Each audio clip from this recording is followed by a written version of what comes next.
Heureux. Aujourd'hui, dans ce podcast, j'ai décidé de vous parler de la non-binarité et de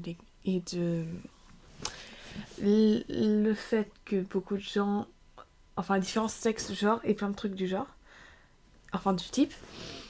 Désolée, ce début était un petit peu fouillis. En fait, je suis un peu énervée d'un truc. C'est que, il y a pas longtemps, enfin aujourd'hui, au moment où je parle, la semaine dernière pour vous, euh, Dirty Biology a sorti une vidéo sur pourquoi il y a deux sexes. Cette vidéo est vraiment bien et je vous conseille d'aller la regarder, elle est vraiment cool et j'ai absolument rien contre donc le gars qui l'a fait qui s'appelle Léo. Je me sens toujours mal de tutoyer des gens que je connais pas, donc j'ai rien contre lui parce que son boulot est vraiment cool et c'est vraiment une bonne vidéo. Genre, le seul truc que j'aurais à redire c'est que je me pose la question des personnes intersexes dans ces moments-là. Mais apparemment, c'est une question qui est autre et qui va traiter dans une autre vidéo, quelque chose comme ça. Mais la vidéo est hyper intéressante et je vous conseille d'aller la regarder. Donc, cette vidéo, dans l'introduction et dans les commentaires, il précise bien qu'il parle de sexe et non pas de genre. La différence entre les deux, c'est que les sexes, c'est l'appareil génital de la personne, les gamètes, ce genre de choses, et le genre, c'est ce que tu définis comme étant. Donc une personne cisgenre, c'est une personne dont le genre est le même que celui du sexe assigné à la naissance. C'est-à-dire qu'à la naissance, on va regarder le sexe de la personne... Attendez. Désolée. C'est-à-dire qu'à la naissance, on va regarder le sexe de la personne, on va dire ok, c'est tel sexe, du coup c'est tel genre. Et une personne cisgenre, son identité de genre va être la même que celle du sexe assigné à la naissance. Par exemple, on va regarder un bébé, on va dire ok, c'est une fille parce que ce bébé a un appareil génital féminin. Et la personne en question va dire oui, je suis une fille et mon identité de genre est valide par rapport à ce qu'on a marqué sur mon acte de naissance. Ça, c'est cisgenre. Transgenre, c'est quand ton genre ne va pas avec ton sexe assigné à la naissance. Enfin, ton genre assigné à la naissance. C'est-à-dire, trans, donc ça veut dire que c'est différent. Et je suis très nulle au niveau de décomposer les mots, mais basiquement, ça veut dire que c'est différent. Et donc, le mot transgenre, ça veut dire que tu diffères du genre assigné à la naissance. Donc, par exemple, pour reprendre le même exemple, on va regarder un bébé, on va voir que son appareil génital est un appareil génital féminin. Enfin, voilà. Et donc on va l'assigner femme à la naissance. Mais plus tard, cet enfant va trouver que, en fait, ce n'est pas une fille, c'est un garçon, c'est une personne non-binaire. Et du coup, cette personne va être transgenre parce que son genre va différer de celui qu'on lui a assigné à la naissance. Voilà. Ça, c'est basique. Ensuite, on a les personnes non-binaires. Les personnes non-binaires, ce sont les personnes qui se définissent comme étant ni fille ni garçon. Donc en dehors de la binarité des genres. La binarité des genres étant fille-garçon parce que c'est les deux genres où on peut mettre un peu un titre dessus et c'est... Désolée. Et c'est les deux genres, entre guillemets, autour duquel notre société est construite. Et beaucoup de gens pensent que la non-binarité n'existe pas parce que, tout simplement, ça voudrait dire qu'il y a une infinité de genres et les gens pensent que comme il y a deux sexes, il y a forcément deux genres, sans, encore une fois, compter les personnes intersexes. Comme il y a deux sexes, il y a forcément que deux genres, et que être transgenre de l'un à l'autre ça va, mais être transgenre ou être non-binaire, parce que certaines personnes non-binaires n'utilisent pas le mot transgenre. Voilà. Du coup, je le dis, mais entre parenthèses, donc être non-binaire, ce serait ne pas valider cette binarité des genres, et du coup, c'est pas possible pour eux. Ces personnes ne sont pas non-binaires la plupart du temps. Souvent, c'est des personnes cis qui sortent ça. Et donc, je regardais cette vidéo de Dirty Biology, et je l'ai regardé, je l'ai beaucoup aimé, et à la fin de la vidéo, j'ai regardé un peu les commentaires qu'il y avait en dessous. Parce que j'ai lu du coup le gros commentaire que Léo a mis sur les vidéos, en disant bien sûr qu'il parlait de sexe et pas de genre, et qu'il en parlait biologiquement.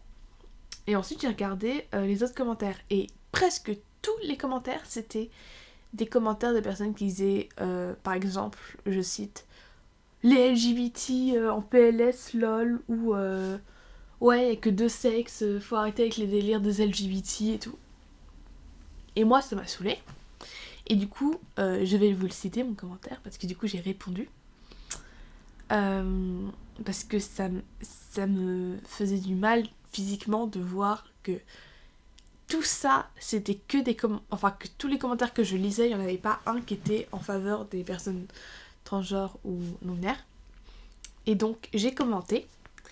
C'est impressionnant le nombre de personnes en commentaire qui disent les LGBT en PLS lol, entre guillemets, ou se moquent des personnes LGBT.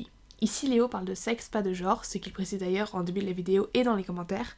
Donc non, les LGBT ne sont pas en PLS, vu que oui, il y a deux sexes, sans compter les personnes intersexes, mais c'est un autre problème.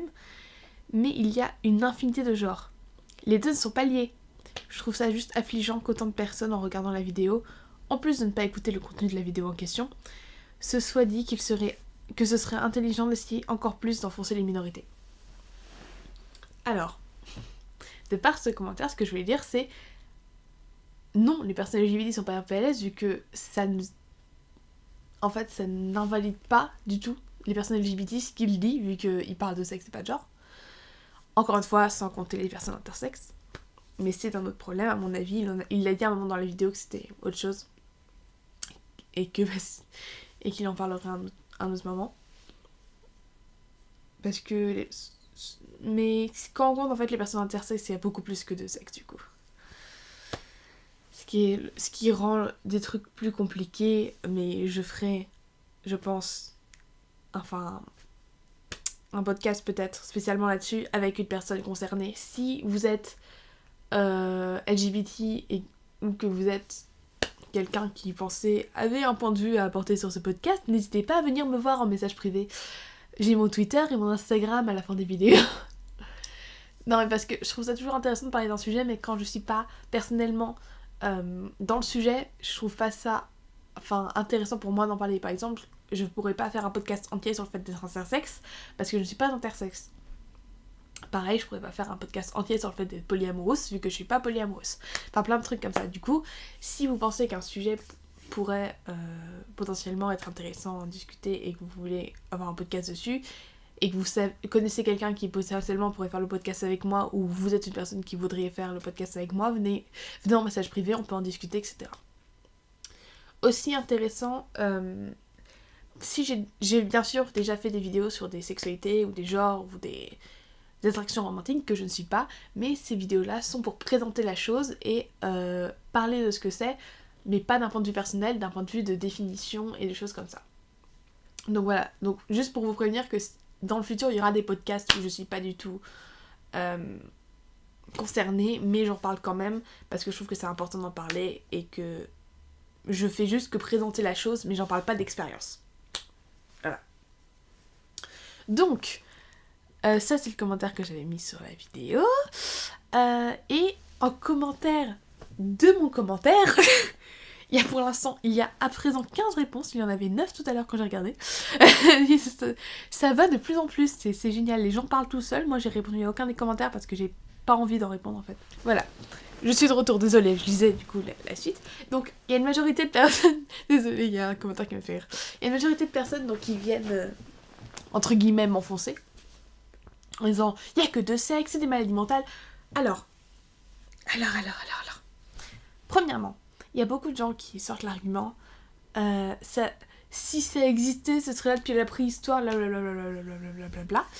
Alors, premièrement, c'est pas là depuis la préhistoire, l'idée de genres multiples, mais l'idée qu'il y ait plus que deux genres existe dans pas mal de cultures et existait dans beaucoup de cultures au fur et à mesure du temps, dont par exemple la culture grecque.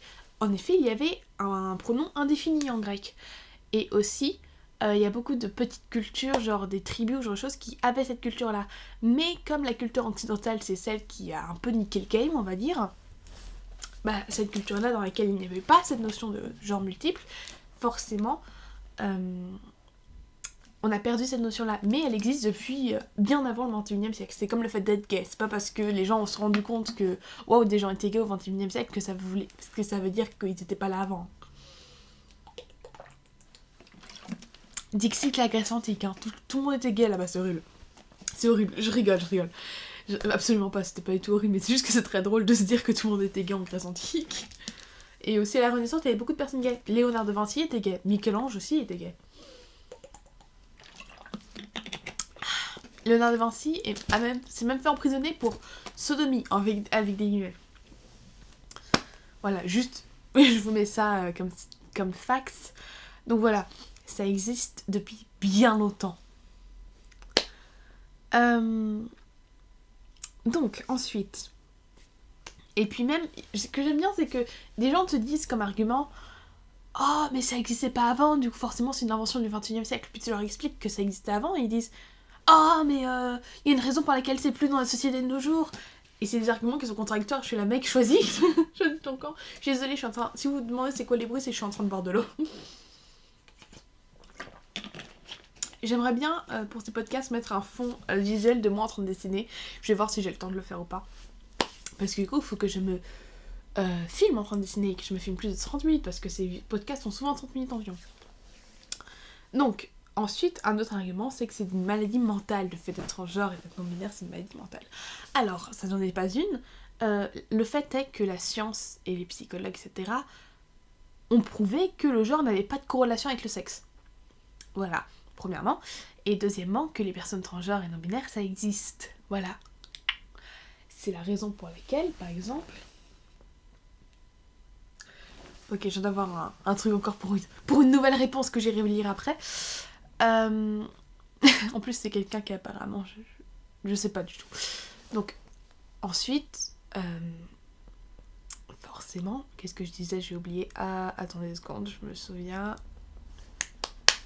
Ah, c'est horrible. Ah oui, la science a prouvé que les personnes trans et non-binaires, ça existait. C'est pour ça qu'on a des traitements de nos jours, enfin que les personnes transgenres ont des traitements hormonaux pour pouvoir, s'ils le veulent, avoir une transition, que les opérations sur les personnes transgenres, ça existe, et que il y a des trucs comme les premiers... Il y a pas longtemps, il y a le premier État des États-Unis qui a fait passer le changement de 3e sexe, c'est-à-dire qu'on peut mettre femme, homme ou autre sur les cartes d'identité maintenant. Ce qu'on peut aussi faire en Angleterre. C'est pour ça qu'il y a des évolutions comme ça qui sont en train de se créer dans le monde de nos jours, parce que ça existe et que c'est pas juste pour rigoler. C'est pour ça qu'il y a des marches tous les ans. On est une minorité certes, mais dites-vous que si depuis ta naissance on te disait que t'étais pas obligé d'être un gars ou une fille, bah, il y aurait beaucoup plus de gens qui se rendraient compte qu'ils sont non-binaires en fait. Et je suis persuadée qu'il y a beaucoup de personnes qui sont non-binaires mais qui ne le savent pas parce qu'on leur impose ces cases-là. Moi, je sais que si on m'avait jamais dit qu'être transgenre c'était une possibilité, je serais restée dans mon mal-être. Et j'avais un énorme mal-être de ce côté-là. Bon, j'ai toujours un mal-être parce que forcément, quand t'es trans, comme on te sort toutes les 2 minutes que t'existes pas, ça aide pas. Mais j'avais un énorme mal-être que j'arrivais pas à mettre mon doigt dessus. Je savais pas pourquoi j'étais pas bien. Maintenant, je sais. C'est bien. Je suis toujours pas bien, mais je sais pourquoi. Wouhou. Et du coup, le fait est que, si on m'avait pas appris ce que c'était qu'être transgenre, je me serais jamais dit peut-être que je le suis et j'aurais jamais eu la révélation. Je fais pas partie de ces gens qui le savent dès leur naissance qu'ils sont trans. Parce que mon identité, bien qu'elle soit très très masculine, a aussi une part de non-binaire, qui est une part que je reconnais très fort aussi. Et du coup, j'aurais peut-être jamais remarqué que j'étais trans non-binaire si on me l'avait pas expliqué ce que c'était. Et même ça m'a pris beaucoup de temps de comprendre que j'étais ça, parce que avec forcément tout le monde qui te sort autour de toi à quel point c'est horrible, etc., forcément t'as pas forcément envie de t'identifier à ça. Et du coup, quand on te dit que tu peux possiblement l'être, t'es là, ouais non, j'ai passé mon tour mec. Du coup, ça c'est très possible que beaucoup de gens le soient sans s'en rendre compte. Et je suis très triste pour ces gens-là parce que du coup, ils auront un mal-être qu'ils n'arriveront peut-être jamais à identifier chez eux et se sentiront mal pour toute leur vie. Et je me sens très mal pour eux parce que forcément, malheureusement, on peut rien y faire. Parce que tant que notre société ne mettra pas plus en valeur le fait que être transgenre ou être non-binaire, ça existe, putain, on peut rien y faire, malheureusement. Et j'ai envie de dire, beaucoup de gens disaient aussi comme argument qu'on est une minorité et que du coup forcément ça veut dire qu'on qu'on a des problèmes mentaux et qu'on est une minorité et qu'il faut qu'on nous soigne. Je suis désolée, ce podcast peut être hyper triggering. Alors, c'est ce qu'ont pensé les personnes gays, mais c'est aussi ce qu'ont pensé les personnes de couleur, en fait. Devine quoi, ces deux opinions ont pas mal changé. Bon, les personnes gays, on a toujours des personnes qui sont hyper homophobes et qui vont penser qu'il faut toujours brûler des personnes gays.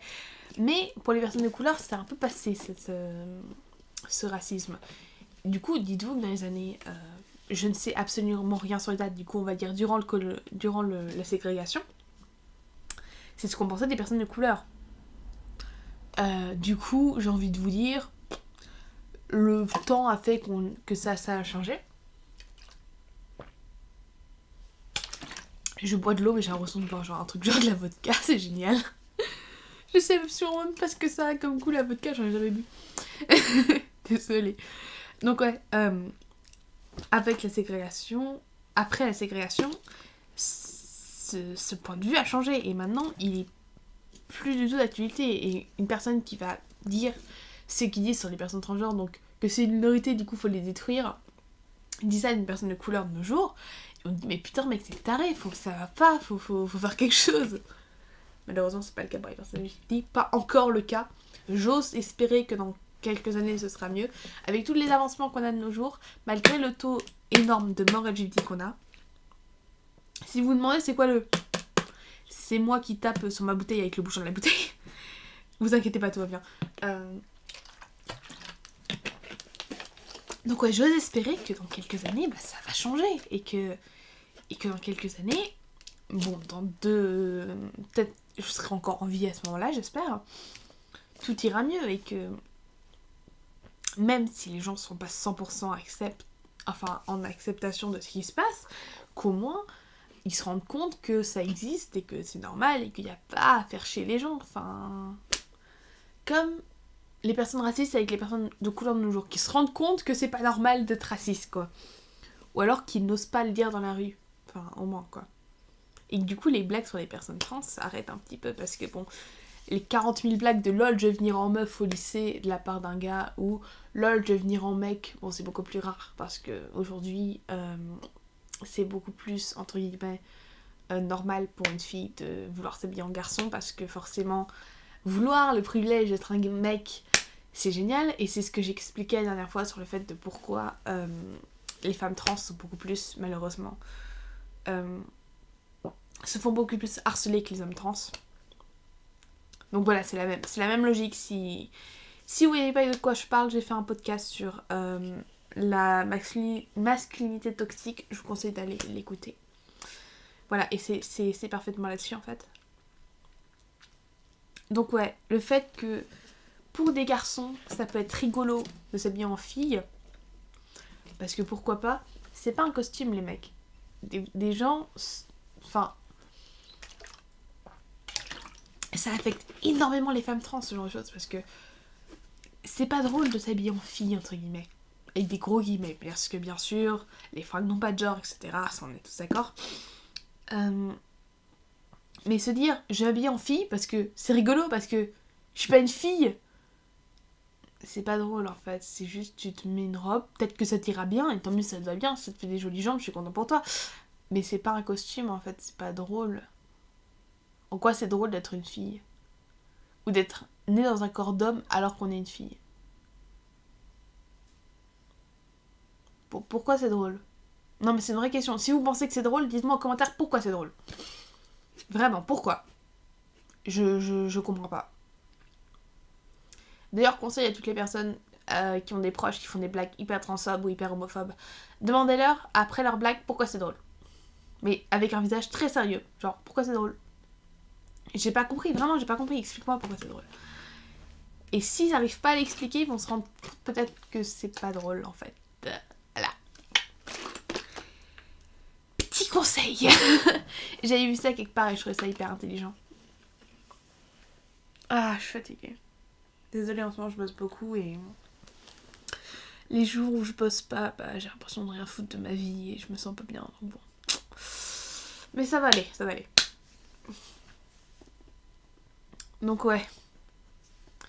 les personnes transgenres ça existe, les personnes non-binaires ça existe, il y a une infinité de genres et le prochain qui vous sort là, le gender fluide, féminisme, machin truc bidule vegan, demandez-lui ce que ça veut dire gender fluide parce qu'il saura sûrement pas. Et je sais pas, essayer de leur expliquer juste. Faut pas gueuler sur les gens, faut essayer de leur expliquer. Si tu gueules sur quelqu'un, ça va jamais, je dis bien jamais, lui apprendre quoi que ce soit. C'est pour ça que je suis contre les personnes véganes ou LGBT, etc. qui gueulent pour essayer de faire passer leur idée. Moi, je suis pour l'éducation des gens. C'est-à-dire que, au lieu de gueuler ah, t'es homophobe, t'es transphobe, parce que ça va braquer les gens en face, faut juste dire ok, voilà pourquoi ce que t'as dit est transphobe ou peut être potentiellement vu comme étant transphobe.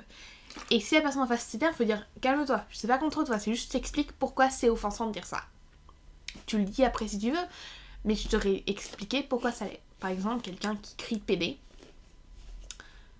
et que c'est une personne complètement hétéro et pas du tout qui le fait parce qu'il essaie de se réapproprier le terme en tant que personne gay, vous allez le voir, vous dites écoute, je sais que tu es pas homophobe ou que tu veux pas être homophobe, mais le fait de dire PD ça l'est parce que c'est une insulte qui veut dire littéralement pédastre, je crois que c'est ça le mot, et cette insulte veut dire homme qui aime les hommes.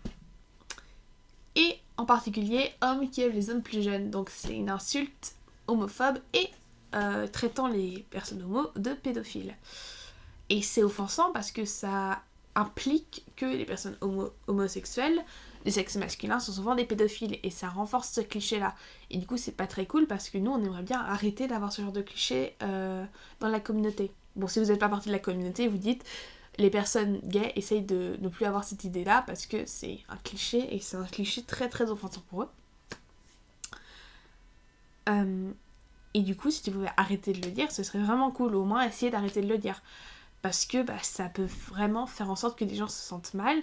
Et si quelqu'un de gay dans la rue qui a souffert de se faire insulter de ça à l'école ou ce genre de choses l'entend, ça va le faire qu'il se sent mal. Et ça va faire que il va pas arriver entre guillemets à se sentir à l'aise et en sécurité avec toi. Et c'est quand même dommage parce que t'es quelqu'un...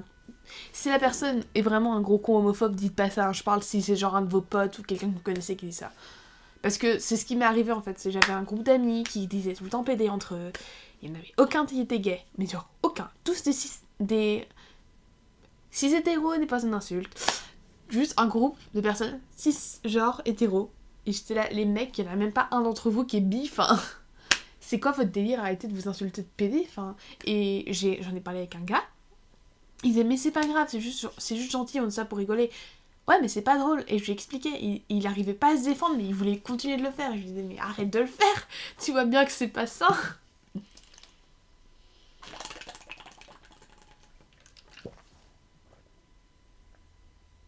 Du coup quand il disait qu'il voyait que j'étais à côté, il s'excusait et tout mais...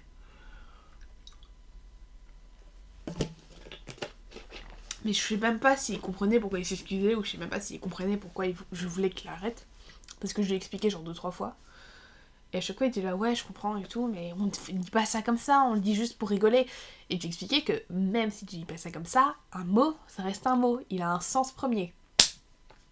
Si pour rigoler tu traites, je sais pas moi, quelqu'un avec le mot en N, je ne dirais pas le mot en N parce que voilà, et que vous êtes tous les deux blancs, bah même si c'est pour dire autre chose, ça reste un mot qui est raciste. Enfin, et tu peux pas dire que tu te le réappropries vu que t'as pas à te le réapproprier vu que c'est pas ta culture. Du coup, c'est juste que ça reste avec un contenu raciste. Si vous voulez juste vous trouver un mot rigolo à vous balancer, trouvez un mot rigolo à vous balancer, mais trouvez pas un mot rigolo à vous balancer qui est hyper offensant. J'ai juste envie parfois, genre quand les gens ils se traitent de ça, et qu'ils ont aucune raison de le faire. Je parle pas des personnes qui sont gays et qui essayent de se le réapproprier parce que pour eux ça leur fait du bien de se réapproprier le mot. Je parle pas de ça, je parle vraiment des personnes hétéros qui l'utilisent comme une insulte ou comme une façon de dire sale con ou un truc comme ça. Ou même genre époto. d'utiliser un autre mot. Je sais pas, moi, connard, ça marche. Salaud, ça marche. Enfin, il y a plein de mots comme ça qui marchent. Pas la peine d'utiliser ceux qui font du mal aux autres. C'est ce que j'ai à dire. Je crois que c'est à peu près tout ce que je voudrais dire. Le podcast va être un petit peu plus court que d'habitude, je crois, avec la partie où je lis les commentaires. Bon, sur ce, je vous dis, normalement, je sais que j'ai pas obligé d'en mettre un chaque semaine, je sais que j'ai pas le temps d'en faire un chaque semaine, parce que même quand je dessine, en fait, parfois j'ai juste besoin d'être dans le silence et je peux pas parler en le faisant. Du coup, je vous dis peut-être à la semaine prochaine. Bye!